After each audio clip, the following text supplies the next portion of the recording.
Hello everyone, তোমরা সবাই কেমন আছো? নিশ্চয়ই ভালো আছো। সোনামায়ের চ্যানেলে তোমাদের সবাইকে স্বাগতম। আজকে তোমাদের সাথে আমি শেয়ার করব ম্যাগির একটা রেসিপি। ছোট থেকে বড় সবাই খেতে ভালোবাসবে এই রেসিপিটা একবার যদি তোমরা ট্রাই করো। তো চলো কি কি উপকরণ লাগছে সেটাই তোমাদের সাথে শেয়ার করি। দেখো বন্ধুরা, আজকে আমি ডিম দিয়ে করব। তোমরা চাইলে এর মধ্যে চিকেনও ব্যবহার করতে পারো। চিকেনটাকে একটু ফ্রাই করে নেবে ভালো করে, তারপরে এর মধ্যে দিও। তো দেখো আমি এখানে সবজির মধ্যে গাজর নিয়েছি, পেঁয়াজ নিয়েছি আর টমেটো। তোমরা চাইলে এর থেকেও বেশি সবজি দিতে পারো, ক্যাপসিকাম, বিনস, আরও অনেক রকমের সবজি আছে, সব কিছুই দিতে পারো। ম্যাগিতে ভালো লাগে খেতে। তো আমি এখানে ছোট প্যাকেটগুলো নিয়েছিলাম, বড় প্যাকেটটা আমি পাইনি দোকানে, তাই তোমরা চাইলে বড় প্যাকেটটা দেবে। বড় প্যাকেটটা দিলে বেশি ভালো লাগে আমার খেতে, কিন্তু ছোট প্যাকেটের পরিমাণটা একটু কম থাকে। তো দেখো আমি জল নিয়ে নিচ্ছি, এবার এটাকে ম্যাগিগুলো দিয়ে দেবো এর মধ্যে। ম্যাগিটাকে ভালো করে সেদ্ধ করে নেব। হ্যাঁ, অবশ্যই ম্যাগির মধ্যে কিন্তু সামান্য নুন দেবে সেদ্ধ করার সময়, তাহলে ম্যাগির ভেতরে নুনগুলো ঢুকবে।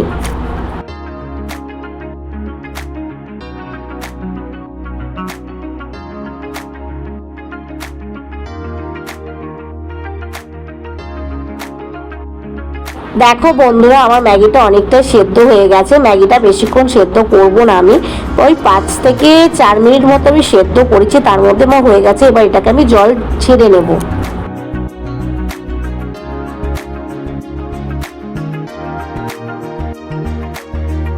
দেখো বন্ধুরা, আমি এই যে ছোট প্লেটটা নিয়েছি, এটার নিচে না ছোট ছোট ছিদ্র করা আছে। তোমরা চাইলে ঝুড়ি দিয়েও করতে পারো, জলটা যাতে বেরিয়ে যায়। দেখো বন্ধুরা, তারপরে আমি তেলটাকে ভালো করে গরম করে নেব কড়াইয়ের মধ্যে দিয়ে। আর আমি সাদা তেলে করছি, তোমরা অবশ্যই সাদা তেলের করারই চেষ্টা করবে। তো দেখো আমি গাজরগুলো দিয়ে দিচ্ছি। গাজরগুলো ভালো করে ফ্রাই করে নেব, যতক্ষণ না গাজরগুলো একটু সেদ্ধ হয়ে আসে ততক্ষণ। আর গাজরের মধ্যে আমি সামান্য নুন দিয়েছি। আর তোমরা চাইলে এর মধ্যে নানান রকমের সবজি অ্যাড করতে পারো, যেমন ক্যাপসিকাম, বিনস, এইগুলো ইউজ করতে পারো।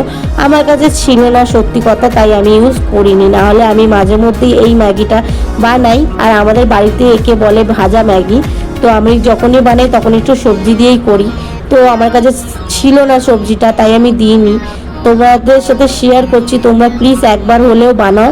বাচ্চারা বিশেষ করে অনেক খেতে ভালোবাসবে। তো দেখো আমার গাজর ভাজা কমপ্লিট। এবার আমি ডিমগুলোকে ভেজে নেব।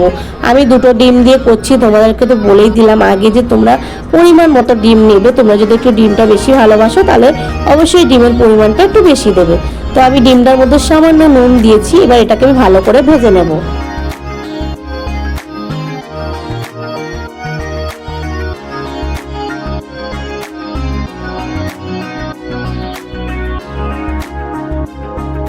আর দেখো আমার ডিম ভাজা কমপ্লিট হয়ে গেছে। এবার এটা আমি তুলে রেখে দিয়েছি। আমি আবার তেল নিলাম। তোমরাও অল্প অল্প করে তেল দেবে আর সব কিছু ভাজবে, একেবারে তেলটা দেবে না, না হলে অতিরিক্ত তেল হয়ে যাবে, তোমরা বুঝতে পারবে না। তো দেখো এবার আমি টমেটো আর পেঁয়াজটাকে ভালো করে লাল লাল করে ভেজে নেব, যতক্ষণ না টমেটোটা গলে যাচ্ছে একেবারে ততক্ষণ। এর মধ্যেও সামান্য নুন দেবো, দিয়ে ভাজবো।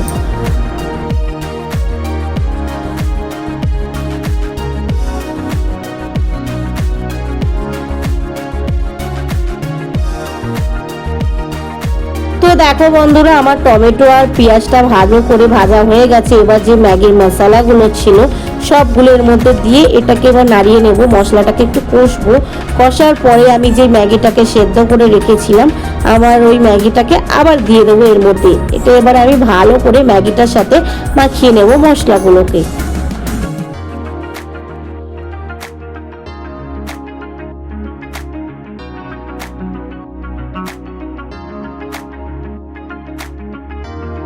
আর দেখো বন্ধুরা, এরপরে তোমরা যেই ভাজা সবজিগুলো রাখবে সেই সবজিগুলো এর মধ্যে অ্যাড করে দেবে। আমি গাজর আর ডিমটা অ্যাড করে দিলাম। তোমরা যেই সবজিগুলো ইউজ করবে সেই সবজিগুলো এর মধ্যে দিয়ে দেবে। এবার ভালো করে এটাকে নাড়িয়ে নেব এবং ভেজে নেব। আর দেখো আমার ম্যাগিগুলো কিন্তু একে অপরের গায়ে সাটেনি, পুরো ঝরঝরে আছে। তোমরা ওইভাবেই সেদ্ধ করবে ম্যাগিটাকে। আমার ছেলে খুব পছন্দ করে এটা খেতে, আমি তাই এর মধ্যে সামান্য একটু গোলমরিচের গুঁড়ো দিয়েছি। তোমরা চাইলে ওটা নাও দিতে পারো। দেখো বন্ধুরা, আমার পুরো কমপ্লিট হয়ে গেছে। আমি 5 মিনিট মতো ভেজে নিয়েছি, তোমরাও 5 মিনিট মতো ভেজে নেবে। তো দেখো আমার কিন্তু গাজর সব কিছু সেদ্ধ হয়ে গেছে। তোমরা যদি আরও নানান রকমের সবজি দিয়ে করো তাহলে সেগুলোকে একটু ভালো করে ফ্রাই করে নেবে।